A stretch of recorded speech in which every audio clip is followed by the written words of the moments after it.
all my friends. So today I'm going to start chapter number 4.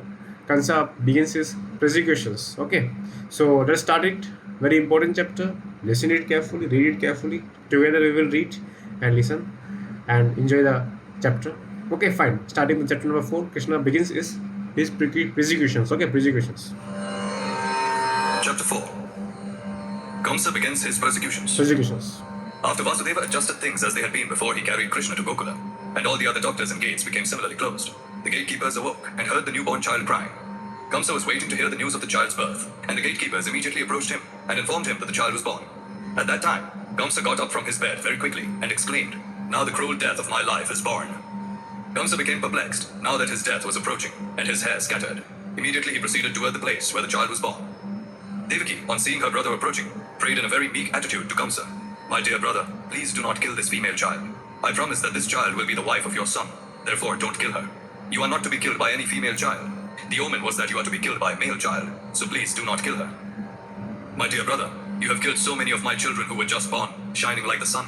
That is not your fault. You have been advised by demoniac friends to kill my children. But now I beg you to excuse this girl at least. Let her live as my daughter." Kaṁsa was so cruel that he did not listen to the pitiful prayers of his sister Devaki. He forcibly grabbed the newborn child to rebuke his sister and attempted to dash her on a stone mercilessly. This is a graphic example of a cruel demon who could sacrifice all relationships for the sake of personal gratification. But the child immediately slipped out of his hands, went up into the sky, and appeared with 8 arms as the younger sister of Vishnu. She was decorated with nice garments and flower garlands and ornaments. In her 8 hands she held a bow, lance, arrows, sword, conch shell, disc, club, and shield. Seeing the appearance of the child, who was actually the goddess Durga, all the demigods from different planets like Siddhaloka, Charanaloka, Gandharvaloka, Apsaroloka, Kinnaraloka, and Uragaloka presented her with various articles and began to offer their respective prayers. From above, the goddess addressed Kaṁsa, "You rascal, how can you kill me? The child who will kill you is already born before me somewhere within this world. Don't be so cruel to your poor sister." After this appearance, goddess Durga became known by various names in various parts of the world. Yeah. After hearing these words, Kaṁsa became very much overwhelmed with fear. Out of pity, he immediately released Vasudeva and Devaki from the bondage of their shackles and very politely began to address them. He said, "My dear sister and brother-in-law, I have acted just like a demon in killing my own nephews, your children, and thereby I have given up all consideration of our intimate relationship. I do not know what will be the result of these envious acts of mine. Probably I shall be sent to hell, where killers of Brahmanas go. I am surprised, however, that the celestial prophecy has not come true. It is only in human society that false propaganda is found. Now it appears that even the celestial denizens speak lies. Because I believed in the words of the celestial denizens, I have committed so many sins by killing the children of my sister. My dear Vasudeva and Devaki, you are both very great souls. I have no instructions to give you, but still I request that you not be sorry for the death of your children. Every one of us is under the control of superior power, and that superior power does not allow us to remain together.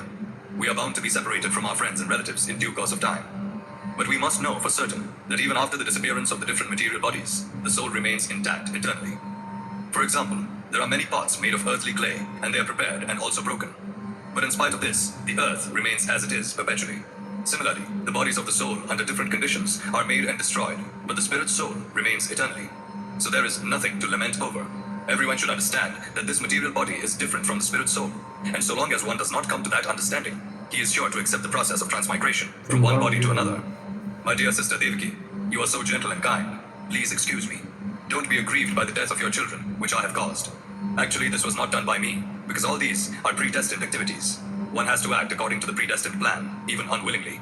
People misunderstand that with the end of the body, the self dies, or they think that one can kill another living entity. All these misconceptions oblige one to accept the conditions of material existence. In other words, as long as one is not firmly convinced of the eternality of the soul, one is subjected to the tribulation of being killer and killed. My dear sister Devaki and brother-in-law Vasudeva, kindly excuse the atrocities I have committed against you. I am very poor-hearted, and you are so great-hearted, so take compassion upon me and excuse me." While Kaṁsa was speaking to his brother-in-law and sister, tears flowed from his eyes, and he fell down at their feet. Believing the words of Durga Devi, whom he had tried to kill, Kaṁsa immediately released his brother-in-law and sister.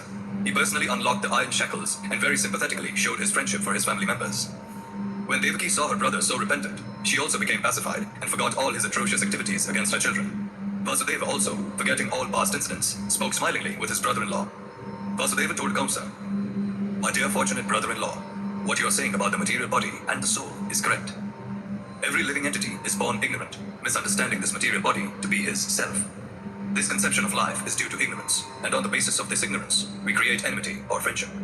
Lamentation, jubilation, fearfulness, envy, greed, illusion, and madness are different features of our material concept of life. A person influenced like this engages in enmity only due to the material body. Being engaged in such activities, we forget our eternal relationship with the Supreme Personality of Godhead.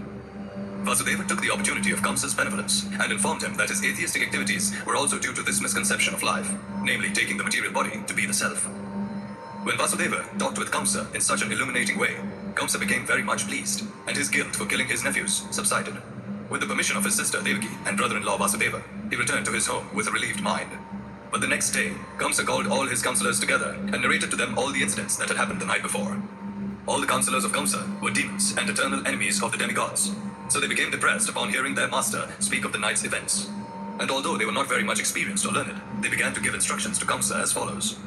Dear sir, let us now make arrangements to kill all children who were born within the last 10 days in all towns, countries, villages, and pasturing grounds. Let us execute this plan indiscriminately. We think that the demigods cannot do anything against us if we perform these atrocities. They are always afraid of fighting with us, and even if they wish to check our activities, they will not dare to do so. Because of your immeasurable strength, they fear your bow.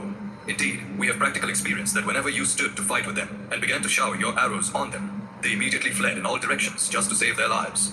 Many of the demigods were unable to fight with you, and they immediately surrendered themselves to you by loosening their turbans and the tufts of hair on their heads.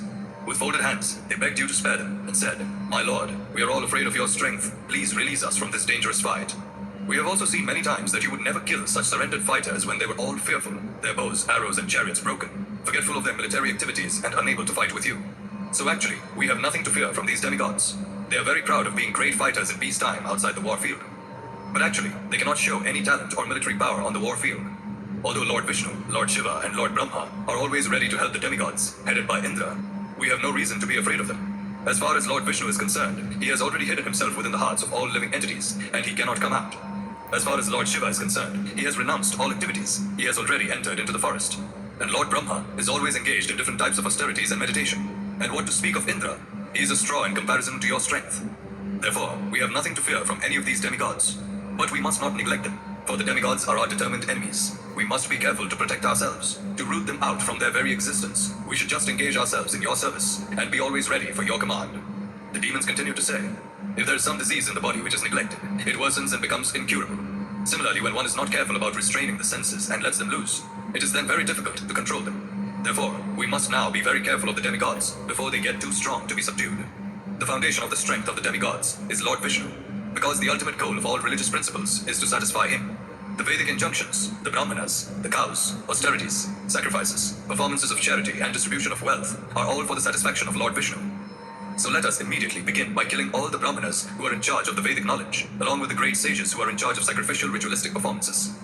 Let us kill all the cows, which are the source of butter, which is so necessary for performing sacrifices. Please give us your permission to kill all these creatures. Actually, the limbs of the transcendental body of Lord Vishnu are the Brahmanas, the cows, Vedic knowledge, austerity, truthfulness, sense and mind control, faithfulness, charity, tolerance, and performance of sacrifices. Lord Vishnu is situated in everyone's heart and is the leader of all demigods, including Lord Shiva and Lord Brahma. Therefore, we think that to persecute the great sages and Brahmanas is to kill Lord Vishnu. Thus, being advised by his demoniac ministers, Kaṁsa, who was from the very beginning the greatest rascal, decided to persecute the Brahmanas and Vaishnavas, being entrapped by the shackles of all-devouring eternal time. He ordered the demons to harass all kinds of saintly persons, and then he entered his house. The adherents of Kaṁsa were all influenced by the mode of passion, as well as illusioned by the mode of ignorance, and their only business was to create enmity with saintly persons. Such activities can only reduce one's duration of life. The demons accelerated the process and invited their deaths as soon as possible. Yeah. The result of persecuting saintly persons is not only untimely death. The act is so offensive that the perpetrator also gradually loses his beauty, his fame, and his religious principles, and thus his promotion to higher planets is checked. Driven by various kinds of mental concoctions, the demons diminish all kinds of auspiciousness. An offense at the lotus feet of the devotees and Brahmanas is a greater offense than that committed at the lotus feet of the Supreme Personality of Godhead. A civilization that commits such sinful activities generally loses all faith in the Supreme Lord, and such a godless civilization becomes the source of all calamities in human society. Thus ends the Bhaktivedanta purport of the 4th chapter of Kṛṣṇa, Kaṁsa Begins His Persecutions. Fine, thank you.